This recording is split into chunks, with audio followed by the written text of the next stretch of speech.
Days like this are hard. I've always professed that weather need never be feared, only respected. But stories like this defy that comprehension. This is real life on a planet that really lives and breathes, and on which we are only passengers and nothing more. Hi, I'm Chris May, writer, producer, and host of This Day in Weather History, now in its second year from the Weather Network in Canada. Today, we look back at the John B. King drillship detonation that happened June 26, 1930, this day in weather history. The John B. King drillship was the largest drill boat in Canada at the time. She had just finished drilling the holes and was being led by the charged dynamite detonation wires pulling away from the site when struck by lightning, detonating the underwater charges as well as the dynamite on board. The tragedy was witnessed by people ashore and by the captain and crew of an American revenue cutter that would later play a pivotal role in the immediate response. Let's start by taking a look at the weather on that day. The storm itself had been ongoing in the region for about an hour. This was actually the first severe thunderstorm in the Brookville and Thousand Island area for weeks, and the accompanying rain was looked upon as a welcome relief from the extreme heat and humidity of the past few days. The men on the drill boat, unaware of the intensity and capabilities of such a storm, kept working. They were at the northeast point of Coburn Island, about a mile and a half west of Brookville, well out in the main channel of the St. Lawrence River. Their task was to widen and deepen this seaway. It was during this time when suddenly a severe bolt of lightning struck the ship and detonated a large quantity of dynamite with which the holes beneath and alongside the vessel had been loaded during the afternoon. This ship had charges loaded into the blast holes. The charge wires were attached, and there were more charges on board. This situation was fully loaded.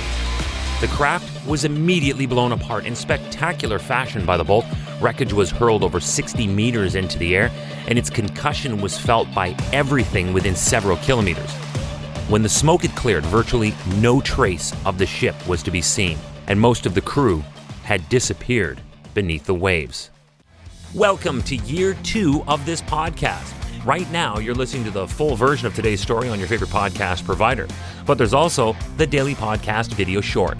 They're shot right here in my podcast recording studio, so you get that perspective, but oftentimes they will include visuals from that day's event from when it happened in weather history. So after listening to the full story, go check out the podcast video short on television or online anytime at theweathernetwork.com/weather history. The most in-depth and complete recounting of the story was written over several days in the then known as the Toronto Globe newspaper. Here is a quote from that original writing.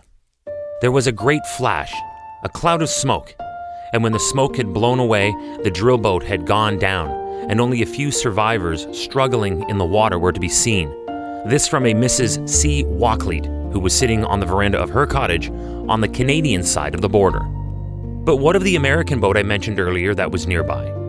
Captain G.B. Locke of the United States revenue cutter, the CGQ-2, well, they were only about a kilometer away and reported seeing a blinding flash and hearing a deafening explosion. It is suspected that when the explosion occurred after the lightning bolt, some members of the crew were likely still sitting in their bunks, and they, with the others reported lost, probably never had a chance for their lives.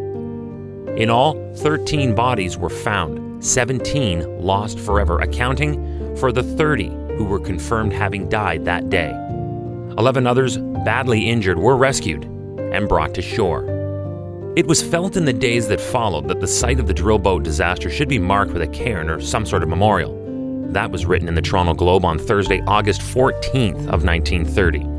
And true to form, a large granite monument on Coburn Island pays tribute today to the men who lost their lives that night, July 26, 1930, this day in weather history. Hey, do you like the podcast? Tell us about it. Have a story you wish to share about a weather-related event? Tell us about it. Love weather stories and never want to miss one? Tell me about it. I have the cure for all. Subscribe to This Day in Weather History wherever you're listening to me right now. There's a button for that. Then rate and review the episodes you listen to. There's a button for that. Sharing stories is easy too.